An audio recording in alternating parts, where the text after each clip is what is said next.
Hello guys, welcome to my another video.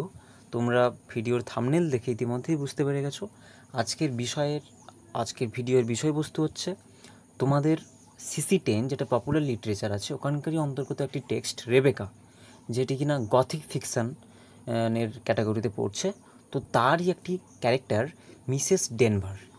তো through out the novel ওনার যে এভিলনেস কীভাবে present হয়েছে আমি আজকে ওটাই তোমাদের সাথে ডিসকাশন করব।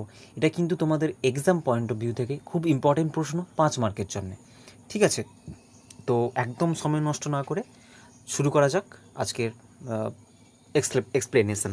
ঠিক আছে, তো প্রথমেই কী বলছে, Mrs Danvers the sinister housekeeper of Manderley is described throughout the first two-thirds of the novel as a largely two-dimensional and evil presence, loyal to and obsessed with her former mistress Rebecca. তাহলে এটার মানে কি বলছে, Mrs Denver যে কিনা একজন sinister মানে হচ্ছে অশুভ, অমঙ্গল।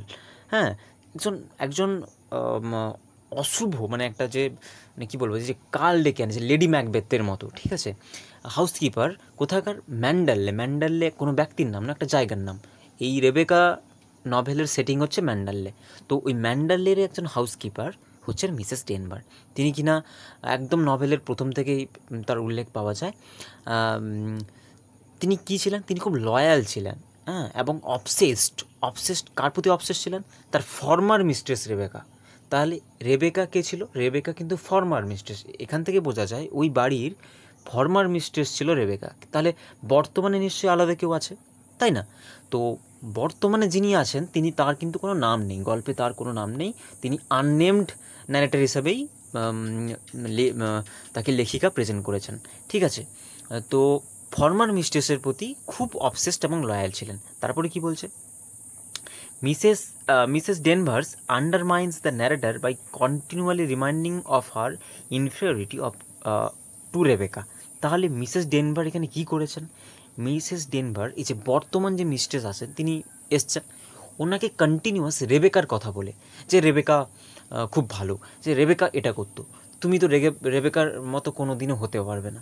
ঠিক আছে, রেবেকা তোমার থেকে অনেক সুন্দর, যে এই জিনিসগুলো কথাগুলো বলো। এবারে এইগুলো বলা মানে কি, যে বর্তমান মিস্ট্রেস একটা ইনফিরিয়রিটি, একটা কমপ্লেক্সে ভোগা শুরু হবে, তাই না? এটা একটা সাইকোলজিক্যাল একটা রোগ, তো এটা তৈরি হয়। তো ব্যাপারটা কেমন, যদি একটু ডিটেলসে বলি, ধরো তুমি কি বলবো, তুমি রোগা বা তুমি মোটা। এবারে তুমি বেরোলেই কথা শোনো যে কী রে, দিন দিন তো আরও মোটা হয়ে যাচ্ছিস, কিংবা দিন দিন তো আরও রোগা হয়ে যাচ্ছিস, বা তুই দিন দিন তো আরও কালো হয়ে যাচ্ছিস। তো এই জিনিসগুলো, এগুলো কী হয়, তোমার মধ্যে একটা কী কাজ করে, একটা ইনফিরিয়রিটি কমপ্লেক্স কাজ করে। তো সেটাই কিন্তু হয়েছিল এই যে ফর্মার মিস্ট্রেস যে আছে রেবেকা, কিন্তু রেবেকা ফর্মার মিস্ট্রেস, বর্তমান যে প্রেজেন্ট মিস্ট্রেস আছে ওর কিন্তু এই ইনফিরিয়রিটি কমপ্লেক্সটা হয়েছিল, যেটার জন্য দায়ী কে ছিল, মিসেস ডেনভার। কন্টিনিউয়াস এই জিনিসটা দিয়েছিল তাকে। তারপরে কি বলেছে, initiating the climax of the novel she convince the narrator to mimic Rebecca in choosing her dress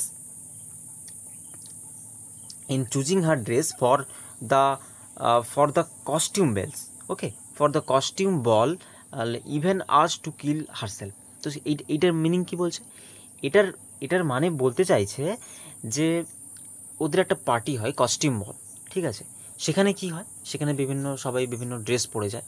তো ওইখানেও মিসেস ডেনভার কিন্তু এই বর্তমান মিস্ট্রেসকে এমন একটা ড্রেস পরতে বলেছে যেটা কিন্তু আগের ওই ফর্মার মিস্ট্রেস পরতো, মানে রেবেকা পরতো।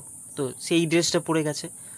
তো দিদি কী হয়েছে, এর যে হাজব্যান্ড সে খুব ক্ষুব্ধ হয়েছে, কেননা সেই ড্রেসটা যখন পরেছে, এই ড্রেসটা যখন দেখে তার রেবেকার কথা মনে পড়েছিল, তাই একে খুব বকাঝকা করেছে। তো এই হিসাবে আর কি। তো এখান থেকেই বোঝা যায় যে কতটা মানে বদমাস চরিত্রের এই ক্যারেক্টার হচ্ছেন মিসেস ডেনভার। তারপরে কি বলছে, হাউ এভার ইন চ্যাপ্টার 18, যাই হোক 18 নম্বর চ্যাপ্টারে Mrs Danvers reveals a more human side. Mrs ডেনভারের আর একটু মানবিক দিক দেখা যায়, her profound grief for Rebecca's death. Rebecca যে মারা গেছিলো, ওর যে একটা দুঃখ যন্ত্রণা সেটার দেখা যায়। Says the narrator of Mrs Danver বলতে শোনা যায় যে কি বলেন, I saw her eyes were red and swollen with crying even as mine were. তো একটু সমব্যথী হয়ে কোথাও না কোথাও রেবেকার ডেথে এতটাই অবসেস ছিলেন, লয়াল ছিলেন তার প্রতি, তাই খুব মানে মনে যন্ত্রণা রেখে বলছেন যে আমি তার ওই লাল দুটি চোখ দেখেছিলাম যেগুলি ক্রন্দনরত অবস্থায় ছিল, এবং সেগুলো দেখে মনে হয়েছিল যেন আমার চোখ দুটি আমারই। ঠিক আছে, when readers learn that Rebecca has been murdered, যখন রিডাররা জানতে পারে যে রেবেকাকে মার্ডার করা হয়েছিল, Mrs Danvers grief is elaborated to tragedy. মিসেস ডেনভারের যে গ্রিপটা সেটা কী হয়েছিল, সেটা একটা ট্র্যাজেডিতে পরিণত হয়েছিল। ওকে, এটা ট্র্যাজেডিতে পরিণত হয়েছিল। The character is capable of both love and hate, illustrating the complex nature of evil. হ্যাঁ, তো এই যে ক্যারেক্টার মিসেস ডেনভার্সের যে ক্যারেক্টারটা কীভাবে প্রেজেন্ট হয়েছিল, বোথ লাভ অ্যান্ড হেট, একটা ভালোবাসার সূচক হিসাবেও এবং ঘৃণা সূচক হিসাবেও। তো ওই জন্যেই থ্রু আউট দ্য নভেল একটা কমপ্লেক্স নেচার, হ্যাঁ, যে কিনা শুধু এভিল নয়, সামহাও চ্যাপ্টার 18 কোথাও একটু কী বলবো, একটু কাইন্ডনেসও দেখা গেছে তার মধ্যে। ঠিক আছে, তো বলা যায় উনি রেবেকার প্রতি কাইন্ড ছিলেন, এবং যে বর্তমান মিস্ট্রেস ওনার প্রতি তার একটু এভিলনেসটা ছিল, কারণ তিনি রেবেকার প্রতি এতটাই অবসেসড অ্যান্ড লয়াল ছিলেন। তো আশা করি বোঝা গেছে। তো তোমাদের এক্সাম পয়েন্ট অফ ভিউ থেকে খুব ইম্পর্ট্যান্ট কোয়েশ্চেন এটা।